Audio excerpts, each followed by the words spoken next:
বাংলাদেশের ইতিহাসে আরও একটি নিকৃষ্ট এবং জঘন্যতম চাঞ্চল্যকর খবর। বঙ্গবন্ধুকে নিয়ে পোস্ট করার অভিযোগে জবি ছাত্রলীগের জাহাঙ্গীরনগর বিশ্ববিদ্যালয়ের ছাত্রদলের ২ নেতাকে বহিষ্কার, বিএনপির এই যে ইতিহাস বিকৃতি এবং আদর্শহীন রাজনীতির আবারও মুখোশগুলো উন্মোচন হয়ে গেল। ১৫ই আগস্ট বঙ্গবন্ধু শেখ মুজিবুর রহমানের মৃত্যুবার্ষিকী উপলক্ষে ফেসবুকে শ্রদ্ধা জানিয়ে পোস্ট দেওয়ায় জাহাঙ্গীরনগর বিশ্ববিদ্যালয় শাখা ছাত্রদলের ২ নেতাকে বহিষ্কার করা হয়েছে। ছাত্রদলের কেন্দ্রীয় সভাপতি রকিবুল ইসলাম রাকিব এবং সাধারণ সম্পাদক নাসির উদ্দিন নাসিরের অনুমোদিত এই বহিষ্কারের মাধ্যমে বিএনপি মুক্তিযুদ্ধের অবদান এবং ঐতিহাসিক সত্যকে অস্বীকার করার যে মানসিকতা, সেটা আবারও উন্মোচিত হয়েছে। বিএনপির ভুয়া জন্মদিনের রাজনীতি, মুক্তিযুদ্ধের সঠিক ইতিহাস বিকৃতি এবং এনসিপি জামাত এই জোটের ইতিহাস বিরোধী অবস্থানের বিস্তারিত আমরা আপনাদেরকে আবার একটু তুলে ধরার চেষ্টা করব। দর্শক, আপনার স্ক্রিনে দেখছেন ইত্তেফাকের যে খবরটা, শেখ মুজিবকে হত্যা শ্রদ্ধা জানিয়ে পোস্ট, পদ হারালেন জবির ২ ছাত্রদল নেতা। দেখেন আমরা আসলে কতটা দেউলিয়া হয়ে গেছি ইত্তেফাক পত্রিকার কথায়। ভাবুন যে ইত্তেফাক পত্রিকার মাধ্যমে বা ইত্তেফাক পত্রিকা বঙ্গবন্ধুকে বঙ্গবন্ধু বানানোর পিছনে বা স্বাধীনতা সংগ্রামের পিছনে অন্যতম অবদান রেখেছিল, সে এখন বঙ্গবন্ধু বাদ দিয়ে শেখ মুজিব লেখে। এখানে বঙ্গবন্ধু লেখা যদি লেখে, এরপর যদি আবার সরকার এসে তাদেরকে ধরে যে কেন বঙ্গবন্ধু লিখলো, এই কারণে এই ইত্তেফাকের মতো পত্রিকাও এই ধরনের মানে এই ধরনের কি বলবো অশ্রদ্ধামূলক ন্যারেটিভ, তাদের যে চরিত্র সেগুলো কিন্তু সামনে নিয়ে আসছে। এরাও যে স্রোতে গা ভিসিয়ে ইতিহাসকে মুছে দিতে চায় বা মুছে দেওয়ার একটা অংশ হিসাবে, পাপেট হিসাবে কাজ করে, ইত্তেফাক কিন্তু সেটা আবারও প্রমাণ করলো। কথায় কথায় আসে, সেজন্য এটা একটু আপনাদেরকে জানিয়ে রাখলাম। দর্শক, আজ আমরা এমন এক ন্যাক্কারজনক ঘটনা নিয়ে কথা বলবো যা দেখার পর যে কোনো সুস্থ ও বিবেকবান মানুষই এদেশের রাজনৈতিক সংস্কৃতির দেউলিয়ত্ব দেখে স্তম্ভিত হয়ে যাবেন। এটা আমরা বিশ্বাস করি বা বিশ্বাস করতাম যদি সভ্য সমাজ হতো। কিন্তু যেহেতু আমরা অসভ্য জাতি, সুতরাং স্তম্ভিত হওয়ার কিছু নাই, এটাই বাস্তবতা। শনিবার ১৫ই আগস্ট বাংলাদেশ জাতীয়তাবাদী ছাত্র দলের কেন্দ্রীয় দপ্তর সম্পাদক মোহাম্মদ জাহাঙ্গীর আলম স্বাক্ষরিত এক প্রেস বিজ্ঞপ্তিতে জানানো হয়েছে জাহাঙ্গীরনগর বিশ্ববিদ্যালয়ের শাখা ছাত্র দলের আহ্বায়ক কমিটির ২ সদস্য এহতেশামুল হক ও ফয়েজ হাওলাদারকে প্রাথমিক সদস্য পদ সহ সাংগঠনিক পদ থেকে অব্যাহতি দেওয়া হয়েছে। কেন্দ্রীয় সভাপতি রাকিবুল ইসলাম রাকিব এবং সাধারণ সম্পাদক নাসির উদ্দিন নাসির এই সিদ্ধান্ত অনুমোদন দিয়েছেন। বিজ্ঞপ্তির কারণ হিসেবে লেখা হয়েছে সাংগঠনিক শৃঙ্খলা ভঙ্গ। দর্শক, খেয়ালটা মনে রাখবেন, সাংগঠনিক শৃঙ্খলা ভঙ্গ। কিন্তু জাহাঙ্গীরনগর বিশ্ববিদ্যালয়ের ছাত্র দলের আহ্বায়ক জহিরুদ্দিন মোহাম্মদ বাবর অত্যন্ত স্পষ্ট ভাষায় মিডিয়ার সামনে স্বীকার করেছেন আসল কারণটা কি। বাবর বলছেন, ১৫ই আগস্ট বঙ্গবন্ধু শেখ মুজিবুর রহমানকে নিয়ে তারা ফেসবুকে পোস্ট করেছেন, আর ছাত্রদলের সাংগঠনিক ও আদর্শিক অবস্থান থেকে এটি নাকি আদর্শিক বিরোধিতা। চিন্তা করুন, একবার একটি স্বাধীন দেশের স্থপতির প্রতি শ্রদ্ধা জানানো, হাজার বছরের শ্রেষ্ঠ বাঙালি শাহাদত বার্ষিকীতে একটি সৌজন্যমূলক পোস্ট করা নাকি ছাত্রদলের দৃষ্টিতে অপরাধ ও আদর্শিক বিরোধিতা। কত বড় দেউলিয়া দল এটা আপনারা চিন্তা করেন। দর্শক, আজকের আমরা এই পর্বে তুলে ধরব এই একটি ঘটনার মাধ্যমে কিভাবে আবারও প্রমাণিত হলো যে বিএনপি এবং তার অঙ্গ সংগঠনগুলো এখনো ইতিহাস বিকৃতির সেই পুরনো কদর্য রাজনীতিতে বুঁদ হয়ে আছে। শেষ পর্যন্ত আমাদের ভিডিওটির সাথে থাকুন। আমি বিস্তারিত আপনাদের কাছে দেওয়ার চেষ্টা করব যে এই বিএনপির চরিত্রটা কেমন। আসুন, বহিষ্কৃত ২ শিক্ষার্থীর পরিচয়টা আমরা আরেকটু বিস্তারিত জানি। এহতেশামুল হক ছিলেন আন্তর্জাতিক সম্পর্ক বিভাগের ৪৮তম আবর্তনের শিক্ষার্থী এবং ফয়েজ হাওলাদার ছিলেন সরকার ও রাজনীতি বিভাগের ৫১তম আবর্তের শিক্ষার্থী। তারা দুজনেই রাজনীতি এবং আন্তর্জাতিক সম্পর্কের ছাত্র ছিলেন। রাজনৈতিক বিজ্ঞানের ছাত্র হিসাবে তারা খুব ভালো করেই জানেন যে দলমত নির্বিশেষে বঙ্গবন্ধু শেখ কোনো একক দলের সম্পদ নন। তিনি এই দেশের ইতিহাস ও স্বাধীনতার অবিচ্ছেদ্য অংশ। ১৯৪৮ থেকে ১৯৭১ পর্যন্ত এই ভূখণ্ডের প্রতিটি স্বাধিকার আন্দোলনে, ভাষা আন্দোলন থেকে শুরু করে ঐতিহাসিক ৬ দফা এবং ৭১-এর মুক্তিযুদ্ধে তার অবদান বা ভূমিকা অনস্বীকার্য। কিন্তু ছাত্রদলের নেতারা বলছেন বঙ্গবন্ধুকে মানা নাকি আদর্শের পরিপন্থী। কি সেই আদর্শ? সেই আদর্শ বাংলাদেশ জন্মের ইতিহাসকে অস্বীকার করতে শেখায়। সেই আদর্শ, যে আদর্শ স্বাধীনতার স্থপতিকে সম্মান দিতে বাধা দেয়। সেই আদর্শ ৫ই আগস্টের পর দেশের মানুষের সামনে সুযোগ এসেছিল বা বিএনপির কাছে সুযোগ এসেছিল মুক্তিযুদ্ধের চেতনাকে সার্বজনীন একটা রূপ দেওয়ার। মানুষ আশা করেছিল মুক্তিযুদ্ধ ও তার নেতৃত্বকারীদের কোনো একক দলের একচেটিয়া সম্পত্তি বানানোর দিন শেষ হয়ে যাবে। কিন্তু এই বহিষ্কারাদেশ প্রমাণ করল আওয়ামী লীগ ছাড়া মুক্তিযুদ্ধের ইতিহাস রক্ষার দায়িত্ব অন্য কোনো দল নিতে প্রস্তুত নয়। বিএনপি প্রমাণ করল তারা ইতিহাসের শ্রদ্ধা করতে শিখেনি, বরঞ্চ বিকৃত করতে স্বাচ্ছন্দ্য বোধ করছে। বিএনপির এই আচরণ কিন্তু নতুন কিছু নয়। ইতিহাসকে বিকৃত করা, অনুভূতি নিয়ে ছেলেখেলা করা তাদের পুরনো কৌশল।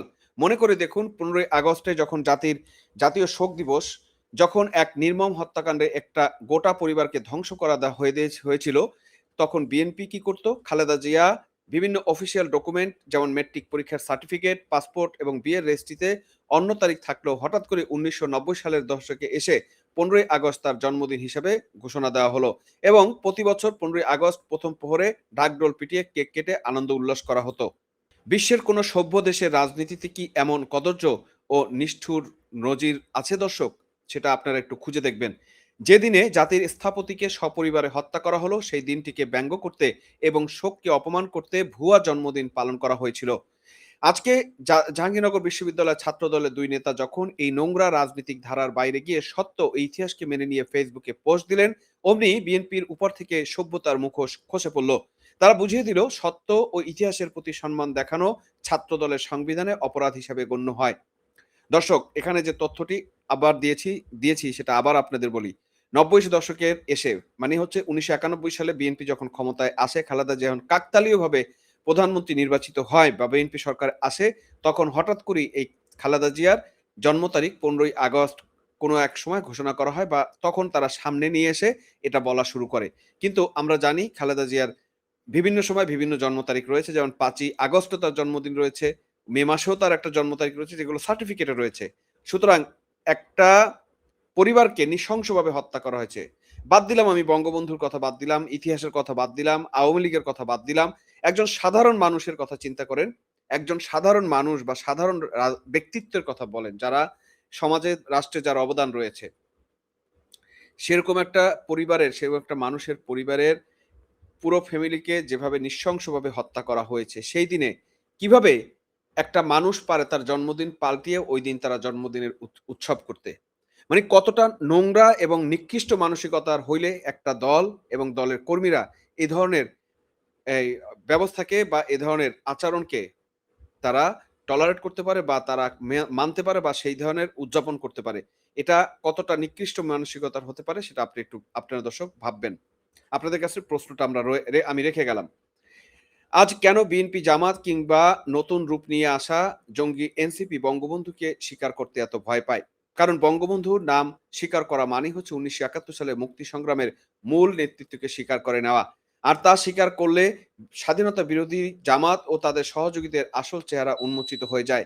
ইতিহাসের পাতা উল্টালে দেখা যায় ১৯৭৫ সালের ১৫ই আগস্টের নির্মম ট্র্যাজেডির নেপথ্যে কার ভূমিকা ছিল।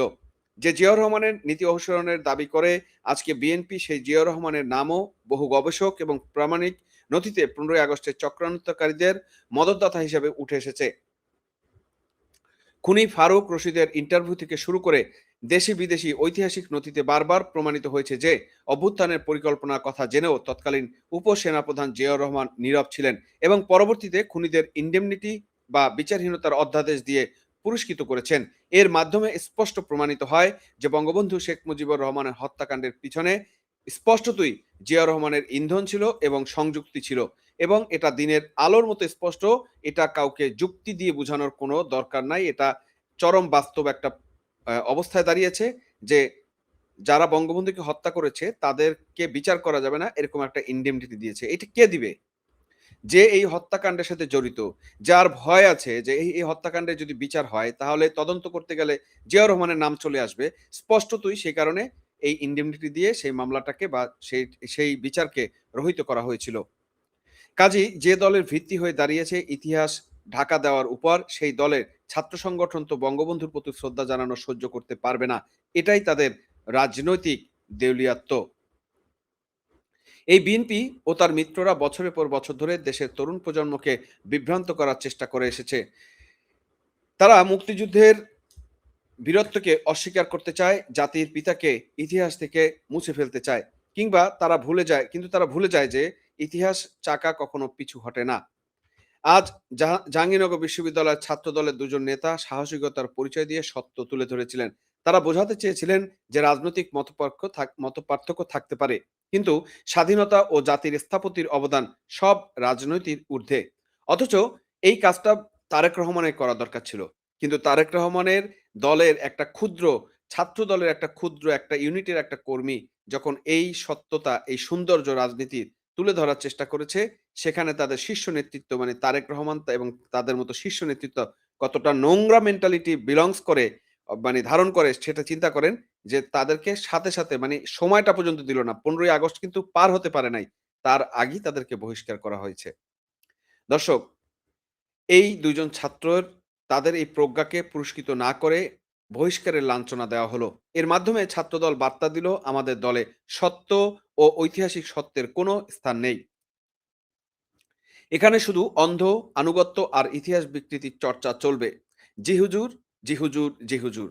তার রাজনৈতিক নেতা বলেছে ডানে, তারা বলবে ডানে। তার রাজনৈতিক নেতা রাতে বলবে সূর্য উঠেছে, তারা বলবে সূর্য উঠেছে। তার নেতা দিনে বলবে চাঁদ উঠেছে, তারা বলবে চাঁদ উঠেছে। এই হচ্ছে তাদের রাজনৈতিক চর্চা। ৩০ লক্ষ শহীদ ও ৭৫ এর শহীদের রক্তের সাথে এর চেয়ে বড় বিশ্বাসঘাতকতা আর কি হতে পারে? এই ধরনের আদর্শহীন ও লুটেরা মানসিকতার দল যদি আবারও এই বাংলাদেশে যে ক্ষমতায় এসেছে এবং তারা বারবার যে ক্ষমতায় আসার স্বপ্ন দেখে, তারে এবং এরা ক্ষমতায় আসার পরে দেশকে কোথায় কোন অন্ধকারে ঠেলে নিবে সেটা আপনারা নিশ্চয়ই ইতিমধ্যে অনুধাবন করেছেন।